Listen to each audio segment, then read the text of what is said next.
밤도 저희들의 마음을 다해 찬양할 수 있도록 은혜 주셔서 감사합니다. 우리의 찬양을 아버지 받아주시고 연락하시며 그 속에 아버지 하나님 주님의 영으로 우리를 충만하게 채워주시기를 간절히 기도드립니다. 아버지 하나님, 오늘 이 밤을 또 사무에서 오신 분들 기억하여 주시고 이 밤이 아버지 하나님 축복된 자리가 되게 하시며 또 아버지 하나님 말씀이 이해되어지고 깨달아지는 그런 밤 되기를 간절히 기도드립니다. 주님께서 함께 하시고 은혜를 허락하여 주시옵소서. 예수님의 이름으로 기도드립니다. 아멘. 오늘 계시록 11장입니다. 1절부터 14절까지 한 절씩 교독하겠습니다. 또 내게 지팡이 같은 갈대를 주며 말하기를, 일어나서 하나님의 성전과 제단과 그 안에서 경배하는 자들을 청량하되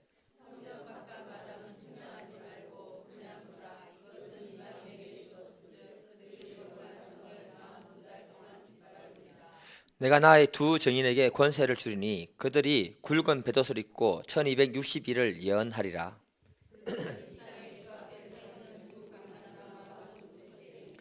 만일 누구든지 그들을 해하고자 하면 그들의 입에서 불이 나와서 그들의 원수를 삼킬 것이요 누구든지 그들을 해하고자 하면 반드시 그와 같이 죽음을 당하리라.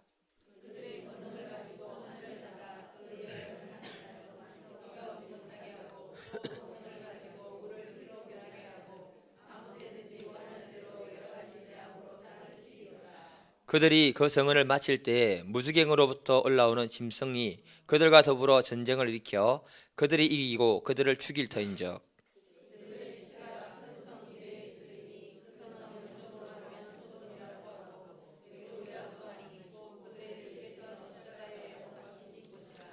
백성들과 족속과 방언과 나라 중에서 사람들이 그 시체를 사흘 반 동안을 보며 무덤에 장사하지 못하게 하리로다.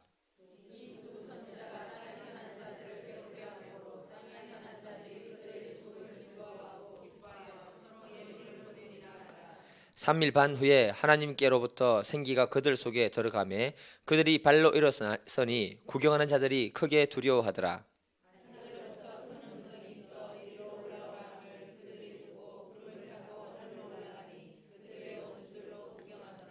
그때 큰 지진이 나서 성 10분의 1이 무너지고 지진 위에 죽은 사람이 7천이라. 그 남은 자들이 두려워하여 영광을 하늘의 하나님께 돌리더라.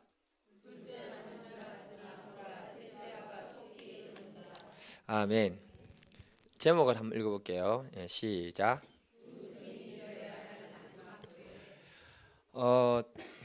오늘부터는요 우리가 요한계시록 공부하는데 굉장히 어려운 부분으로 들어왔습니다. 굉장히 어려운 핵심 부분으로 들어오셨다고요. 그래서 제가 이 표를 이렇게 종이를 나눠드리는 것인데, 이게 보면은 16장까지 공부할 때까지는 굉장히 필요한 겁니다. 굉장히 이해를 쉽게 할 수 있도록 도와주기 위해서 만든 건데요. 나름대로 굉장히 고민을 많이 했는데 오늘부터는 좀 정신을 바짝 차려야 됩니다. 집에 가서 한번 읽어보시기도 해야 됩니다. 제가 쉽게 설명을 하겠지만 본문 자체가 어렵습니다. 무슨 말인가 이해되십니까? 우리가 계시록 8장 13절에 보게 되면은 독수리가 날아가면서 사람의 소리로 화가 있다고 선포했잖아요. 첫 번째 화가 나팔 중에 몇 번째 나팔이었습니까? 5번째. 두 번째 화는요 6번째 나팔.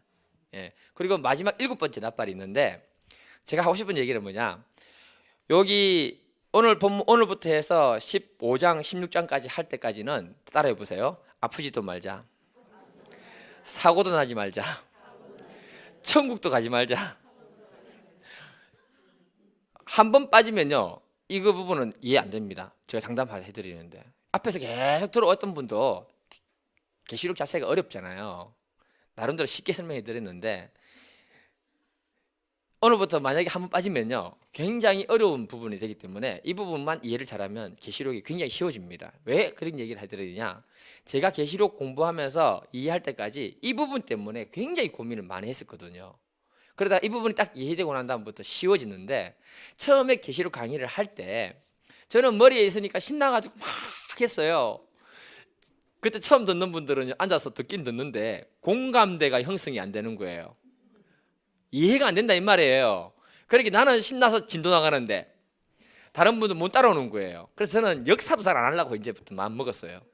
저는 머리에 들어와서 정리가 됐는데 이해가 안 되는 분들은 공감이 안 되니까 못 따라오는 거예요. 이거 버리면 안 됩니다. 이거요, 특허를 내도 이걸 이렇게 만든 사람은 없습니다. 제가 만들어낸 거예요. 누구 보고 뺏긴 게 아니에요. 이렇게 다른 책을 참고는 했겠지만 제가 만들어낸 거예요. 이게 좀 더 설명이 필요한데요. 자, 보시면은 이거 한번 보세요. 6번째 나팔이 불렀죠. 종이를 보시면 그게 계시록 9장 13절에서 21절까지 이야기입니다. 그러면 6번째 나팔을 불었으면 이게 2번째 화잖아요. 독수리가.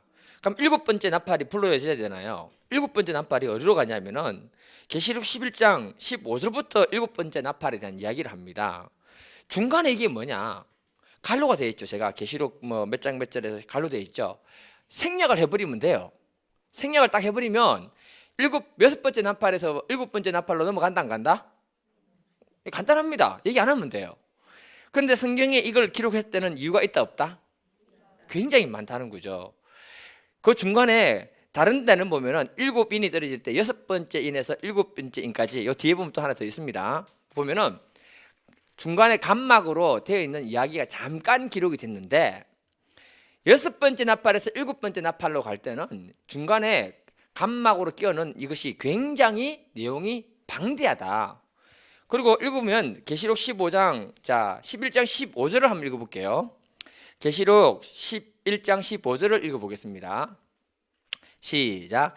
7째 천사가 나팔을 불매 하늘에 큰 음성이 나서 이르되 세상 나라가 우리 주와 그의 그리스도의 나라가 되어 그가 세세토록 왕노를 하시리로다. 15절에서 7번째 천사가 나팔을 불었다라고 했죠.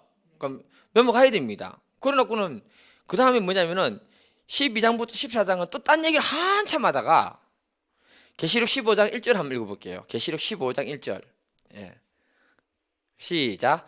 또 하늘에 크고 이상한 이적 보니 7째 천사가 7재앙을 가졌으니 곧 마지막 재앙이라. 하나님의 진노가 이것으로 마치리라. 마지막 7나팔에 해당하는 7째 재앙을 갖다가 15장이 얘기해주고 있어요. 그러니까 이 중간중간에 있는 부분들 때문에 읽는 분들이 굉장히 헷갈리는 겁니다. 그래서 이거는요, 진도 나가면서 제가 이렇게 계속해서 말씀을 드릴 테니까 가지고 오시고요, 공부 마치고 난 다음에 한번 읽어보시고요, 그렇게 하시면 됩니다. 자, 오늘은요 이걸 염두에 두시고 오늘 본문을 같이 보면서 하나님 우리에게 주시는 메시지를 한번 들어볼 수 있길 바랍니다. 첫 번째 소제목 같이 읽겠습니다. 시작. 두 정인에게 주시는 사명과 능력. 오늘 본문 우리 1절 2절도 같이 한번 읽어볼게요. 시작. 또 내게 지팡이 같은 갈대를 주며 말하기를 일어나서 하나님의 성전과 제단과 그 안에서 경배하는 자들을 청량하되 성전 바깥마당은 청량하지 말고 그냥 두라. 이것은 이방인에게 두었은저 그들이 거룩한 성을 42달 동안 짓밟으리라. 방금 11장 이 이야기는요, 앞에 10장의 이야기하고 연속되는 부분입니다.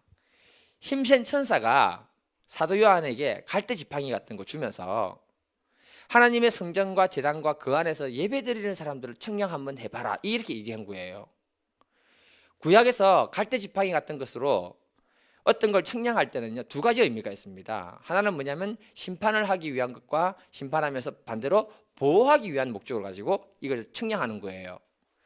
그래서 예루살렘 성을 하나님이 심판하실 때 에스겔 40장부터 43장을 보게 되면 하나님이 예루살렘 성을 하나하나 다 청량을 하십니다. 그리고 결론적으로 뭐라고 하시느냐, 에스겔 43장 9절을 보게 되면요, 또부터 읽어볼게요. 맨 밑에 보면 또 있습니다. 43장 9절 또부터 시작.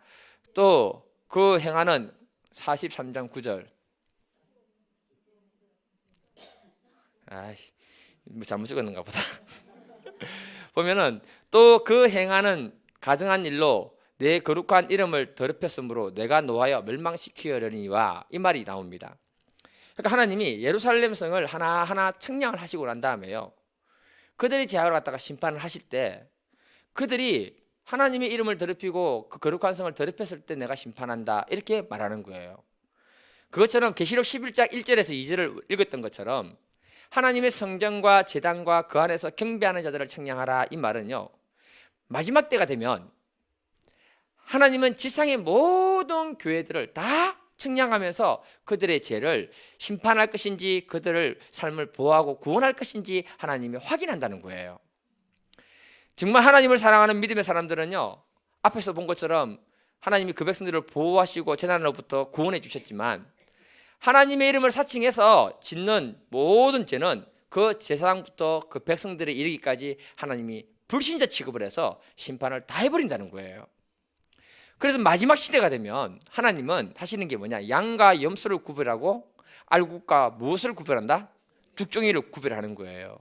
그때 믿음의 역사와 함께 구분의 역사, 심판의 역사가 일어나기 시작하는 겁니다. 2절을 보게 되면 성전 바깥은 아예 측량도 하지 마라 이랬습니다. 왜냐하면 성전 바깥은 이미 불신자들이 점령하고 있는 곳이기 때문에 그들은 심판의 대상이기 때문에 하나님이 측량할 가치도 있다 없다? 없다. 그래서 하나님은요, 이 불신자들에게 하나님의 교회, 거룩한 하나님의 도성을 42달 동안 짓밟도록 허락했다라고 얘기하고 있습니다. 2절에 보면. 그리고 이 거룩한 하나님의 도성을 갖다가 뭐라고 하느냐, 11장 8절을 보게 되면요, 같이 읽을게요. 11장 8절. 시작. 그들의 시체가 큰 길에 있으니 그 성은 영적으로 하면 소돔이라 하고 애굽이라고도 하니 곧 그들의 주께서 십자가에 못 박힌 곳이라. 주님이 십자가에 못 박힌 곳이 어디입니까? 예루살렘이잖아요. 그죠? 거룩한 성이라는 것은 예수님이 십자가에 못 박히고 그의 피가 있는 곳을 얘기하는 거예요. 예루살렘, 육으로 보면 예루살렘을 얘기하는 것이고요.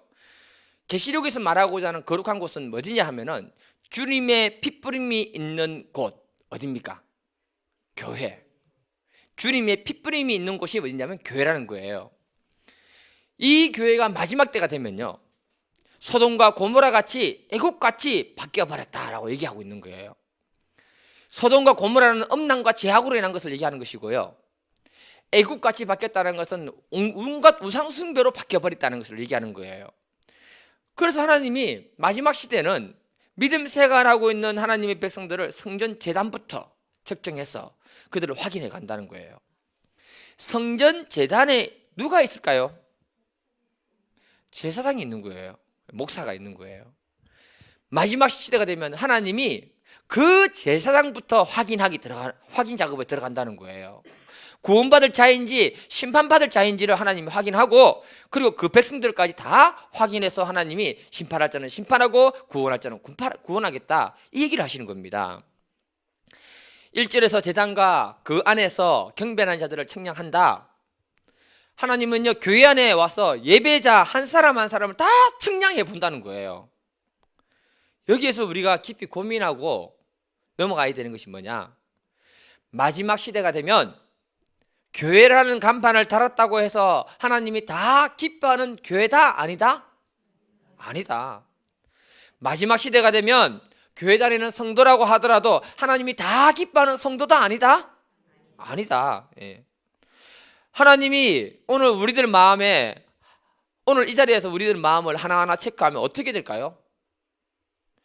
사실 우리가 신앙생활하면서 하나님이 나를 어떻게 보고 생각하는가 한번 생각해보고 이 자리에 나온다면 굉장히 영적으로 긴장감을 가지고 나오는 자리가 아닐까 저는 생각합니다.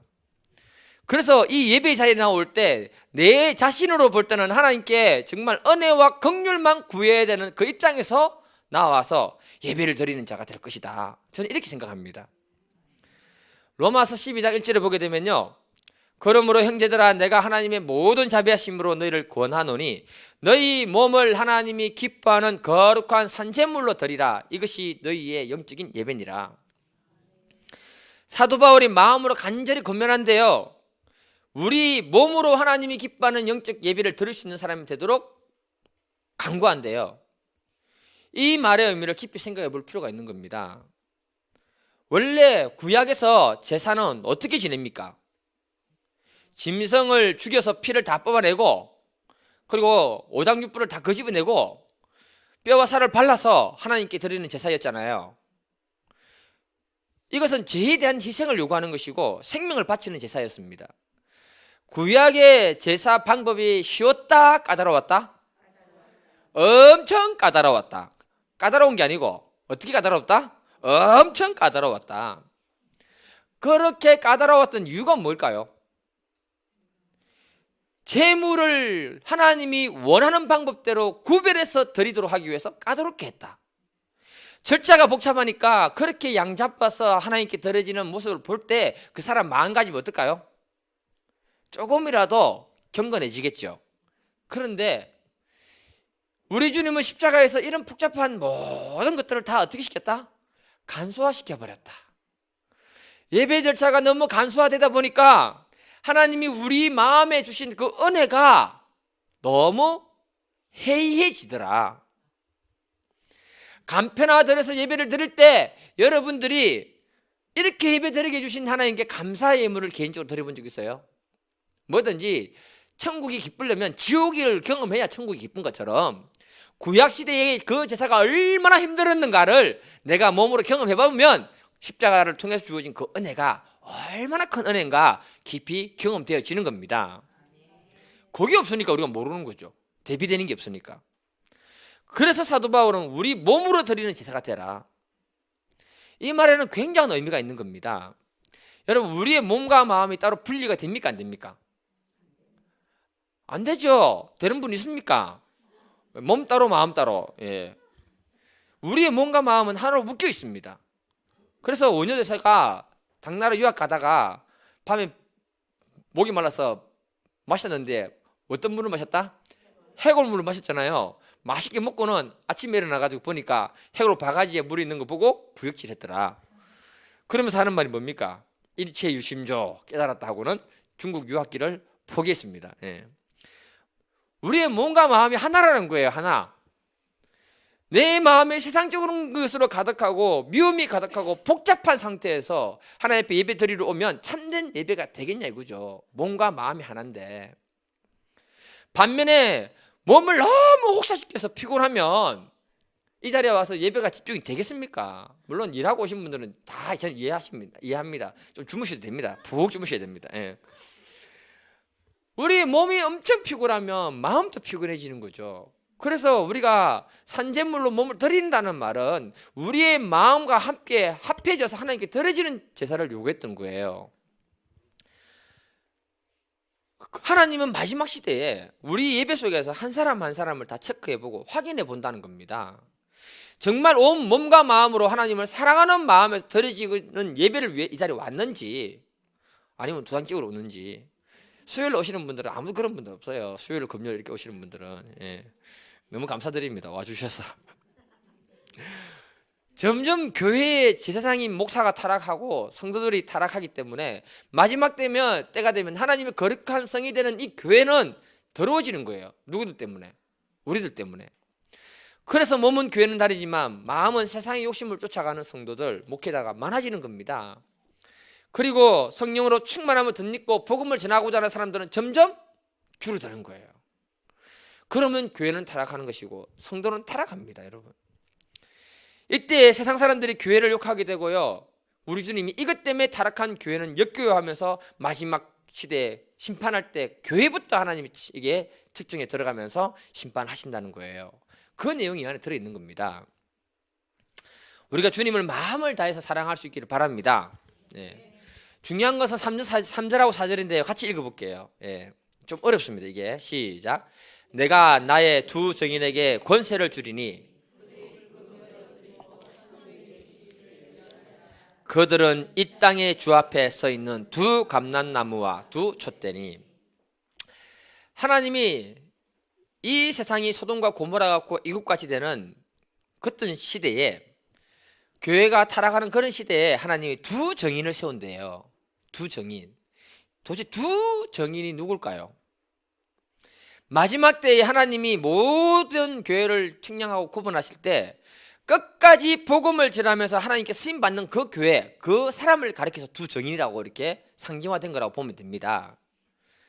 사실 학자들은요, 이 두 정인이 누구인가 굉장히 많은 해석을 하고 있습니다. 그런데 두 정인에 대한 해석을 오늘 본문 4절에서 얘기해놨습니다. 읽어볼게요. 천천히. 4절에서 본문에서 얘기해놨습니다. 예, 시작. 그들은 이 땅에서, 잠깐만, 이 땅이랬죠? 주님 앞에 서 있는, 누구 앞에 서 있는? 주님 앞에 서 있는 두 감람나무고 두 촛대다. 예, 해석해놨습니다. 계시록에서 촛대는 뭘 상징합니까? 교회잖아요. 계시록 1장 20절을 보게 되면 뭐라고 했습니까? 7별은 7교회 사자고 7촛대는 7교회라 했잖아요. 그러니까 계시록에서 촛대라고 했기 때문에 촛대는 교회라 했기 때문에 해석을 다르게 할 필요가 있다 없다? 하지 말자. 예, 저는 그런 주의입니다. 예. 두 정의는 두 감람나무라고 있습니다. 감람나무. 자, 두 감람나무 이야기는요, 스가랴 4장에 가보면 나옵니다. 스가랴가 환상을 보니까 두 개의 감람나무가 서 있는데 오른쪽 왼쪽에 있는데 거기에 금 등잔대가 있는데 그 등잔대로 이 금 기름 올리브 기름이 그 안에 들어가더라 이렇게 얘기했습니다. 그때 스가랴가 묻습니다. 주님 이게 뭡니까? 이렇게 물어봤더니 스가랴 4장 14절에 이렇게 말합니다. 같이 읽겠습니다. 4장 14절 시작. 이르되 이는 기름 부음 받은 자 둘이니 온 세상에 주 앞에 서 있는 자니라 하더라. 마지막 때에 하나님께 쓰임 받는 교회. 자, 등잔대가 자 감람나무로부터 기름이 들어가는 등잔대가 뭐랬습니까? 계시록에서 촛대가 교회라 했잖아요. 교회의 기름이 감람나무로부터 공급을 계속 받더라는 거예요. 그 앞에 서 있는 두 사람이 있대요. 그게 지금 계시록이 얘기하는 두 증인하고 같은 개념이 되는 겁니다. 그러니까 뭐냐면 마지막에 하나님이 사용하시는 교회는 어떤 교회냐 하면은 성령의 기름 부음을 지속적으로 공급받는 교회는 하나님이 사용한다라고 말하고 있는 거예요. 등잔대가 교회니까 거기에 기름 계속 붓는 거죠. 기름은 성령을 가리키잖아요. 그래서 스가랴서 4장 6절을 보게 되면 뭘 했느냐? 같이 읽겠습니다. 스가랴 4장 6절 시작. 그가 내게 대답하여 이르되 교회 여호와께서 스룹바벨에게 하신 말씀이 이라니라. 만군의 여호와께서 말씀하시되 이는 힘으로 되지 아니하며 능력으로 되지 아니하고 오직 나의 영으로 되느니라. 하나님의 역사는 사람의 힘으로 된다 안 된다? 안 된다. 누구를 통해서 된다? 오직 성령의 능력을 통해서만 된다. 그래서 계시록 11장의 두 정의는요, 성령의 능력을 지속적으로 공급받고 있는 두 교회를 말하는 거예요. 그 교회들이 하나님의 은혜의 복음을 사명을 감당하는 작업을 끝까지 하더라 이 얘기를 하고 있는 겁니다. 그러면서 3절에 보게 되면 두 증인에게 허락한 권세가 뭐냐? 1260일 동안 복음을 전할 사명을 주셨대요. 여기서 보면 1260일은요 달로 하면 몇 달일까요? 42달. 이 본문 어렵죠? 이거 한번 읽어보면 제가 여기 결론이 된 부분 집에서 꼭 읽어보고 오세요. 42달이고요 연으로 나타내면 3년 반이 되고요 때로 나타내면 한 때, 두 때, 반 때가 됩니다. 한 때, 두 때, 반 때 같은 기간인데 그 기간 동안에 교회는 하나님이 마지막까지 복음 전하도록 힘쓰고요 마귀는 그 기간 동안에 복음 전하지 못하도록 방해하고요 세상 권세자들은 성도들을 잡아 죽이는 역사가 일어난다라고 요 기간에 얘기하고 있는 거예요. 계속 공부해 나가면 이게 정확하게 이해될 겁니다. 한번 들어놓고 지나가시면 됩니다. 중요한 건 뭐냐 하면 하나님이 복음 전할 권세를 주셨는데 어떤 교회가 복음을 전하냐? 성령의 능력을 지속적으로 공급받는 교회만이 복음을 전할 수 있는 힘이 주어진다 이렇게 얘기하는 거예요. 그러니 우리 교회가 성령의 능력을 덧입기 위해서 기도하고 성령의 세계를 사모하고 나아가는 것은 하나님의 가장 원하는 방법이다? 아니다? 가장 원하는 방법이라는 거죠. 그래서 우리는 뭘 해야 된다? 이것에 집중해서 기도할 필요가 우리에게 있다는 거예요. 하나님이 복음 전할 때 두 증인에게 권세를 줍니다. 그 권세가요 5절 6절인데요 읽어볼게요. 같이 읽겠습니다. 시작. 만일 누구든지 그들을 해하고자 하면 그들의 입에서 불이 나와서 그들을 원수를 삼켜버릴 것이요 누구든지 그들을 예언하고자 하면 그와 같이 죽임을 당하리라. 그들이 권능을 가지고 하늘을 닫아 그 예언을 하는 날 동안 비가 오지 못하게 하고 또 권능을 가지고 물을 피로 변하게 하고 아무 때든지 원하는 대로 여러 가지 재앙을 땅을 치리로다. 이 지금 본문에서 얘기하고 있는 사람은 두 사람을 가리키는데 한 사람은 누구를 가리키십니까? 불 내려오는 사람 엘리야. 피로 재앙을 내렸던 사람 누구입니까? 모세.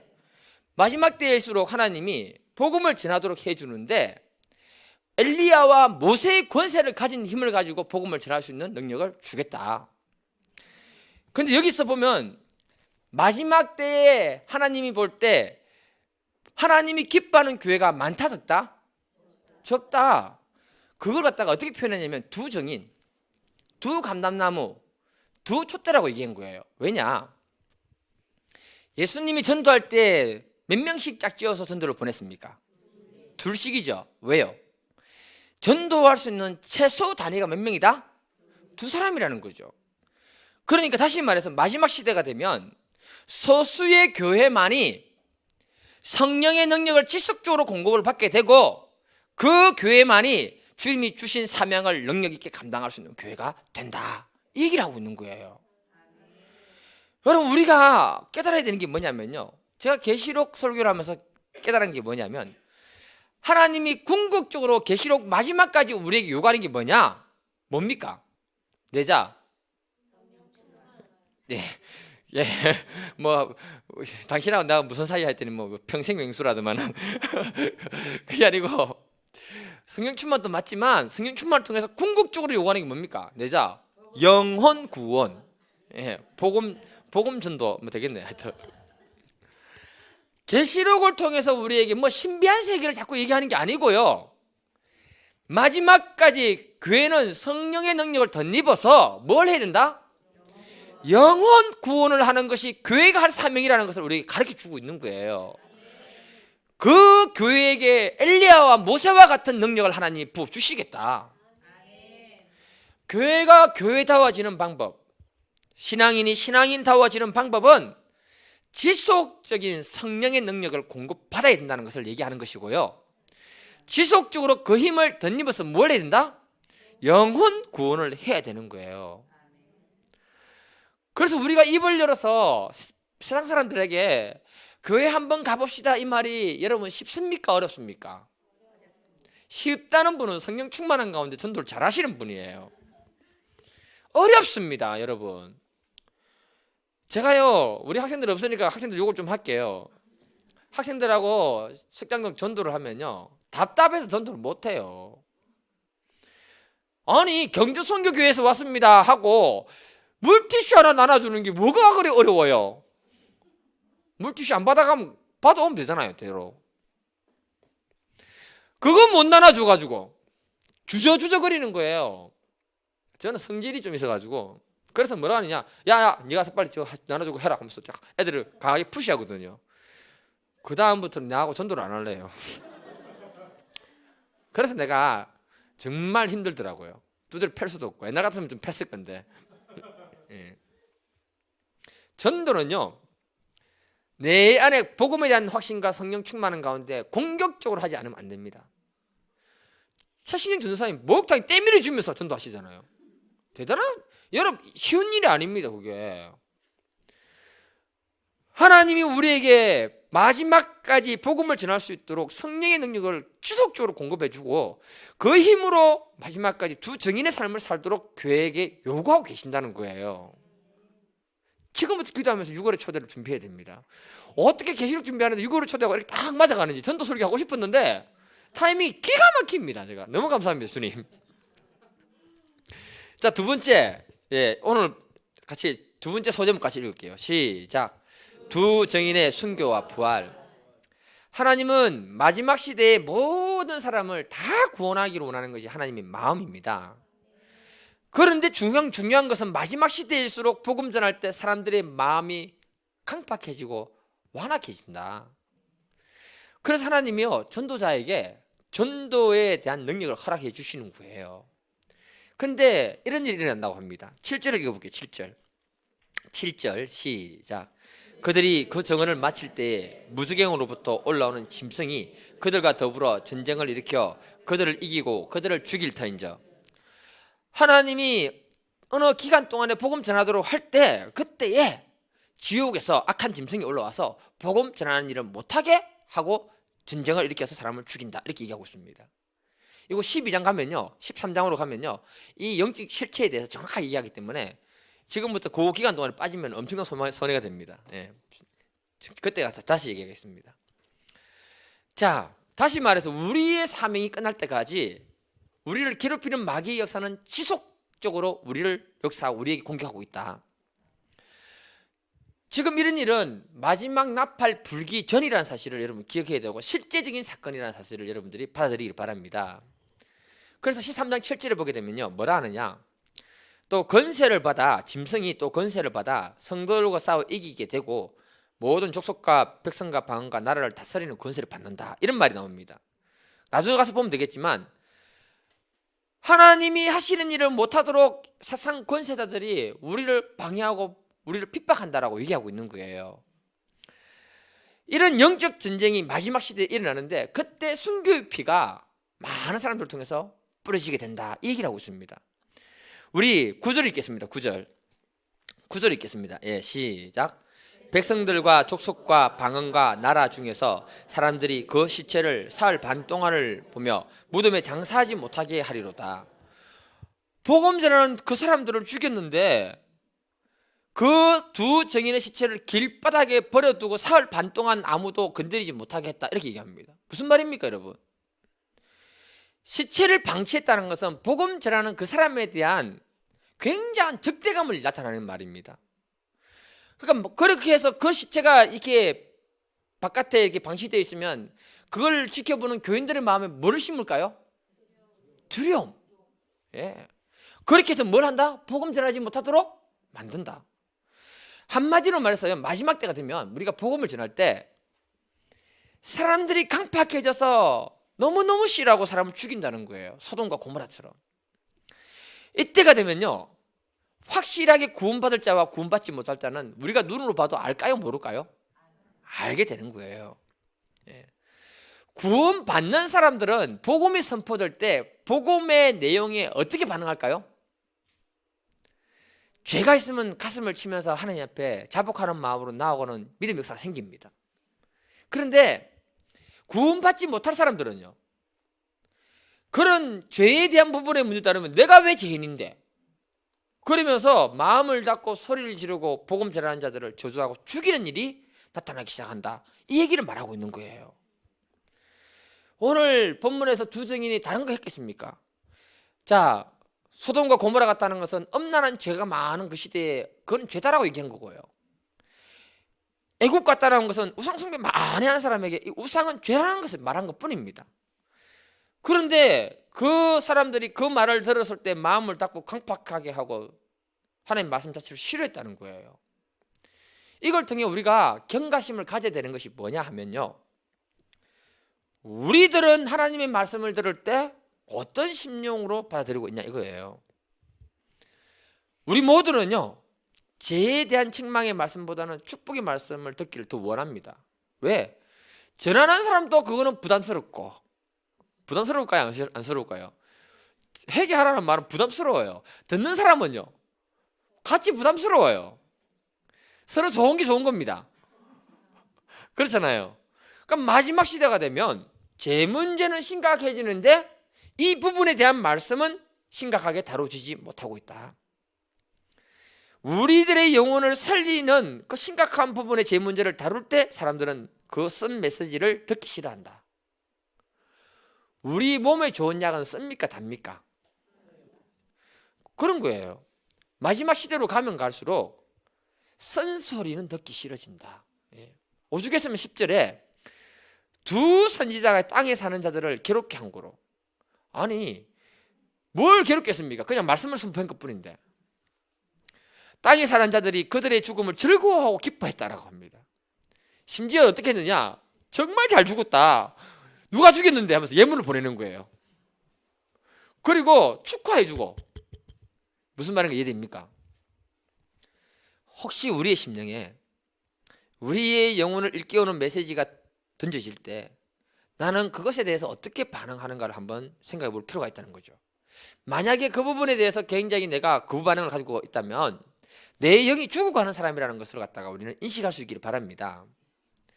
사람들이 제일 듣기 싫어하는 설교가 어떤 설교인 거 아십니까, 여러분? 전도 설교. 좀 있으면 해야 됩니다. 제가 또 대예배 때 뭘 해야 될지 굉장히 고민하고 있습니다.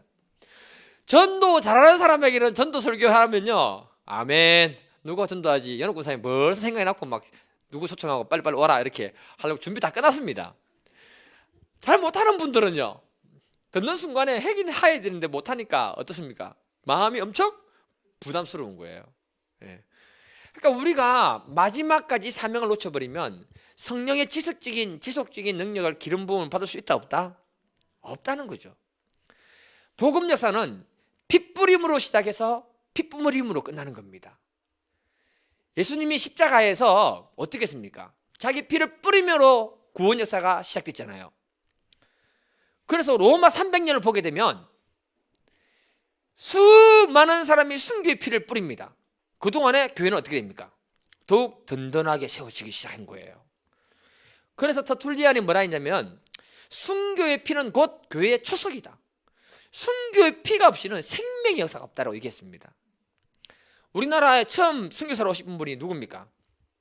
배에서 내려서 죽은 분, 토마스 선교사. 복음을 제대로 못 전했어요. 김충군이라는 사람이 죽이는데 씩 웃으면서 성경책을 주면서 말도 안 통하니까 읽어보세요. 줬는데 이렇게 죽였어요. 김충군이라는 사람이 저 사람 왜 웃으면서 나한테 이거 주고 죽었지 하고는 이 책을 보다가 복음을 영접한 거예요. 그 선교사가 준 책을 중에 그 성경책 중에 어떤 사람은 벽지로 천장에 이렇게 발라놓은 거예요. 천장에 누워 있다가 보니까 그 말씀 보고 읽다가 회개하고 구원받은 사람이 나온 거예요. 예. 우리나라에 기독교보다 100년 빨리 들어왔던 복음이 어딘가 아십니까? 천주교를 통해서 복음이 들어왔습니다. 사실은 기독교인들의 핏뿌림보다는 천주교인의 핏뿌림 속에 한국 교회가 그 사이에 자리 잡은 거예요. 제가 천주교를 자랑하는 게 아니고 역사는 역사입니다, 여러분. 이 토대 위에 한국 교회가 세워졌는데 마지막 때는 어떻게 된다? 순교자의 피가 있음에도 불구하고 구원의 역사가 있다 없다? 없다. 무슨 말인지 이해되십니까? 다시 얘기 드릴게요. 마지막 때에 순교자의 피가 뿌려져도 구원의 역사는 있다 없다? 없다. 그만큼 세상 사람들은 강팍해졌고 복음을 거부하는 사람들로 가득해지고 이제는 세상을 끝마쳐야 되는 시점이라고 말해주고 있는 거예요. 11절 읽겠습니다. 11절 한번 읽어볼게요. 시작. 3일 반 후에 하늘로부터 생기가 그들 속에 들어가매 그들이 맨발로 일었으니 구경하는 자들이 크게 두려워하더라. 제가 왜 이 말씀 읽었냐면 안 읽고 넘어갈라 했거든요. 이거요 놀라운 대반전입니다. 반전. 복음 전하는 이 사람들을 엄청 싫어해가지고 죽었다는 소식 듣고 누가 죽었냐 하고는 선물 주고 막 기뻐하고 했는데 3일 반 만에 살아나가지고 뿔떡 일어났잖아요. 그 죽은 사람을 보고 좋아했던 사람들이 그 사람들을 보고 어떻게 했습니까? 전부 공포의 사연인 거예요. 공포영화 안 보십니까 여러분? 공포영화 보면 그 나쁜 놈 그 주인공 있잖아요. 분명히 죽었는데 확실했잖아요. 그런데 반전이 뭡니까? 또 살아나잖아요. 안 죽고. 그러면 우리 심장을 쪼이면서 어떡합니까? 긴장감 있게 재밌게 보잖아요. 예. 하나님이 엄청난 대반전을 통해서 하나님의 전능하심을 그들에게 보여주신 거예요. 그리고 13절에 보니까요 그들이 12, 13절에 보니까 하늘에 올라갈 때 하나님이 그들을 지켜보는 그들에게 심판을 내리는데 지진이 나서 7,000명이 죽도록 했다는 겁니다. 7,000명 죽으면서 하는 말이 그들이 뭐냐? 하나님께 영광 돌리더라. 이거 오해하시면 안 됩니다. 그들이 회개하고 예수를 믿었단 말입니까? 아닙니다, 여러분. 하나님을 거역하고 했는데 하나님이 놀라운 일을 하니까 놀래서 하나님이 있긴 있구나 이렇게 하나님을 인정했다는 말이에요. 예. 그리고는 마지막에 하나님이 완전히 심판해 버리는 겁니다. 오늘 굉장히 어려운 부분 얘기인데 잘 들어주셔서 너무 감사하고요. 우리가 기도를 해야 되는 게 뭐냐 하면요 하나님은 마지막까지 사용하는 교회는 지속적으로 성령의 능력을 덧입는 교회와 그 사람을 하나님은 사용하신다. 그들을 통해서 하나님 원하는 건 뭐냐? 성령 받아서 뭐 예언만 하려는 게 아니고 영혼 구원을 하는 것이 우리의 목적이라는 것을 계시록이 말해주고 있는 거예요. 그 일을 위해서 하나님이 두 정인을 세워야 되는데 마지막 때에 그 두 정인이 어느 교회가 되느냐? 저는 우리 교회가 됐으면 좋겠습니다. 그리고 여러분들이 이 시대에 엘리야와 모세가 되어가지고 쓰임받는 귀한 분들이 되기를 간절히 기도드립니다. 우리가 오늘 이 밤에 기도할 때는요 하나님 내가 이 시대에 엘리야와 모세가 되어서 복음을 전하는 자가 되게 하시고 성령 충만한 가운데 영혼 구원에 대한 하나님의 마음이 내 마음이 될 수 있도록 기도할 수 있기를 바랍니다. 그리고 또 기도하실 때 아픈 한우들을 위해서 같이 기도하는 그런 마음이 될 수 있기를 간절히 기도드립니다. 우리 다 같이 주여 삼창하고 같이 기도하도록 하겠습니다. 주여, 주여.